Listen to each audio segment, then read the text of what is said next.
ആ ഒരു എക്സ്പീരിയൻസ് മാത്രമേ ഉള്ളൂ. പക്ഷെ ഒരു സാധകനെ സംബന്ധിച്ചിടത്തോളം അവന് നന്മ എന്നൊരു ഘടകം എന്തായാലും ഉണ്ട്.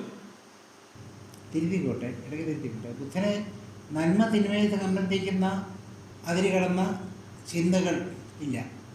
ചിന്തകൾ എന്നല്ല എന്നെ വിളിക്കേണ്ടത്, കുറച്ചുകൂടെ നല്ല പദപ്രയോഗം ഉണ്ടാകണം. ഭ്രമമില്ല, ഭ്രമകൽപ്പനകളില്ല. നന്മയാണിത് തിന്മയാണിത് എന്ന് പറയുന്നൊരു ബോധമില്ല. നന്മയും തിന്മയും അതിന് ഉണ്ടെന്നുള്ളത് തീർച്ചയായിട്ടും അറിയാം. അതിനെ നന്മ എന്താണെന്നും അറിയാം, തിന്മ എന്താണെന്നും അറിയാം. കഴിഞ്ഞു, ചോദ്യം അസാധുവായി. എന്നാലും ചോദിക്കാം, ചോദ്യത്തിന് വേണ്ടി ചോദിക്കാം.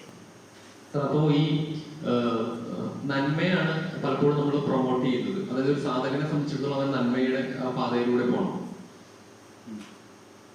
അങ്ങനെയാണല്ലോ പറയുന്നത്. തിന്മയെ നമ്മൾ എതിർക്കുകയും ചെയ്യുന്നുണ്ട്. ഞാൻ ചോദിച്ചു വന്നത് ഈ നന്മയെ നമ്മൾ മുറുകെ പിടിക്കുമ്പോൾ തിന്മയോടുള്ള ഒരു അകൽച്ചയുണ്ട്, അല്ലെങ്കിൽ ഒരു എതിർപ്പുണ്ട്. നമ്മൾ തിന്മ എപ്പോഴും എത്തിച്ചുകൊണ്ടിരിക്കും. അവസാനം അങ്ങനെ ഒരു ഈ നന്മ തന്നെ ഒരു വലിയ ഒരു കെട്ടുപാടായിട്ട് മാറി ഈ സാധകനെ സംബന്ധിച്ചിടത്തോളം. അപ്പൊ എങ്ങനെ ഇയാൾ ഈ പിന്നീട് ഈ നന്മയുടെ കെട്ട് പൊട്ടിക്കും? നന്മയുടെ കെട്ട് സ്വാഭാവികമായിട്ട് പൊട്ടിപ്പോകുന്ന ഒരു കാര്യം തന്നെയാണ്. തിന്മ പ്രപഞ്ചത്തിൽ, തിന്മയെന്ന് താങ്കൾ വിളിക്കുന്ന വിഷയം പ്രപഞ്ചത്തിൽ നിത്യസാധകമായിരുന്നൊരു വസ്തു തന്നെയാണ്, നിത്യ സാന്നിധ്യമാണ് ഇതിനകത്തുള്ളത്. അതുകൊണ്ട് അതിനെ അവോയ്ഡ് ചെയ്തുകൊണ്ട് ഒരു സ്ഥലത്ത് പോയി ജീവിക്കാനൊന്നും ഒക്കില്ലല്ലോ. നന്മയിലൂടെ പൊയ്ക്കൊണ്ടിരിക്കുന്ന ആൾ ഈ സന്തുലിതാവസ്ഥയിൽ എത്തിക്കഴിയുമ്പോൾ ഇത് രണ്ടിനെയും സംബന്ധിക്കുന്ന ഒരു സന്തുലിത സാധ്യതയിലേക്ക് വരുന്നു. അവിടെ നന്മയും തിന്മയും അയാൾ അതിക്രമിക്കുകയും നന്മ തിന്മാതീതങ്ങളായിട്ടൊരു മാനസികാവസ്ഥ ഉണ്ടാക്കുകയും ചെയ്യുന്നു. നന്മയില്ലാതെ തിന്മയും കൊണ്ടുകൊണ്ട് കൊച്ചിലെ തുടങ്ങാമെന്ന് വിചാരിച്ചാൽ, തുടക്കത്തിൽ തന്നെ തുടങ്ങിക്കഴിയാമെന്ന് വിചാരിച്ചാൽ, ഞാൻ നേരത്തെ പറഞ്ഞ പോലെ അഭിലഷണീയമായ ആഹാരവും അല്ലാത്ത ആഹാരങ്ങളും ഒരുമിച്ച് കഴിച്ച് തുടങ്ങാം എന്ന് വിചാരിക്കുന്ന പോലെയാണ്. ഇപ്പം കഴിക്കാൻ പറ്റാത്ത കാര്യങ്ങൾ പിന്നെ കഴിക്കാം. ആ കഴിക്കാൻ വേണ്ടി അവയുടെ വർജനമാണ് ഇപ്പം തൽക്കാലം ആവശ്യം. മധുരം കഴിക്കാൻ എനിക്ക് പ്രമേഹ രോഗിയാണ്, അപ്പോൾ അതുകൊണ്ട് മധുരം കഴിക്കാൻ പാടില്ല എന്ന് പറയുന്നു. ആഹാരം കഴിച്ച് ജീവിക്കാനുള്ളൊരു അവസരം ഉണ്ടാക്കാൻ വേണ്ടിയാണ്. അതല്ല, ഞാൻ ആഹാരം പ്രമേഹം കൂടെ മധുരം കൂടെ കഴിച്ചു തുടങ്ങിയാലത്തെ സ്ഥിതി എന്താണ്? എനിക്കൊന്നും കഴിക്കാൻ വയ്യാത്ത അവസ്ഥയിലേക്ക് ഞാൻ പോകും.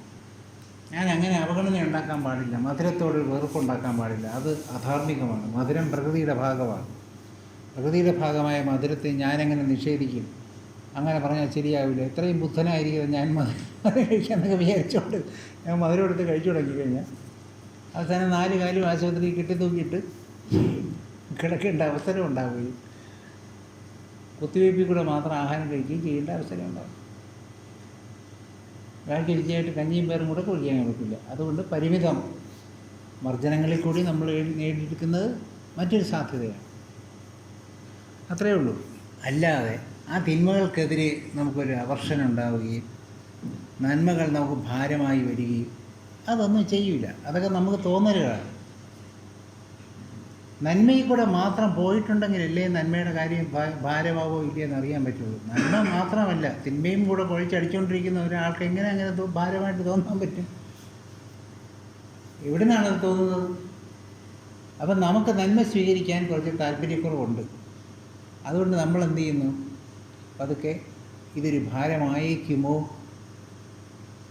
എന്ന് എന്നെപ്പല്ല പിടിച്ച് പ്രധാനമന്ത്രി ആക്കിയേക്കുമോ എന്ന് ഞാൻ ചുമ്മാ ഭയക്കുമ്പോൾ ഒരു കാര്യമില്ലെങ്കിൽ അതുപോലെ അസാധുവായ ഭയമാണ്.